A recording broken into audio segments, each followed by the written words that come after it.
Herd immunity terus dikejar agar target akhir Desember sebesar 70% bisa tercapai. Polres Banyuasin terus mengerahkan personil bekerja sama dengan puskesmas setempat untuk melakukan vaksinasi baik di pos pengamanan maupun secara mobile. Seperti yang dilakukan di pos pengamanan di KM 12 dan Kelurahan Sukajadi, Kecamatan Talang Kelapa, Banyuasin.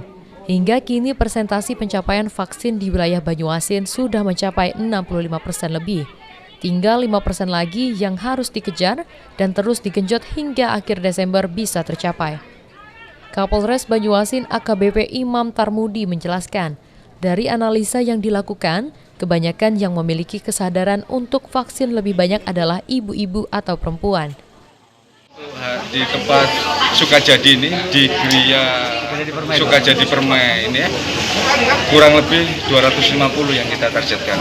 Alhamdulillah pagi ini sudah mulai pendataan ini ada 150-an. Ya.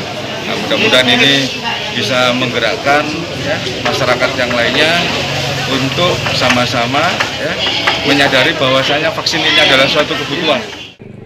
Selain dilakukan Polres Banyuasin, sejumlah ormas juga mulai menginisiasi vaksinasi, seperti yang dilakukan di Desa Gasing Laut yang diinisiasi oleh ASP2DN, Pondasi Bangsa yang dibantu oleh anggota DPRD Banyuasin Muhammad Nasir. Dan Nasir pun mengingatkan masyarakat untuk terus mendorong keluarga agar target vaksinasi di Banyuasin segera divaksin. Tentunya aspirasi atau antusiasme masyarakat juga kami junjung dengan penghargaan yang setinggi-tingginya, sehingga nanti yang keluarga yang lain yang belum divaksin untuk bisa diberikan informasi, disampaikan agar mereka semua harus vaksin. Sulaiman, PAL TV.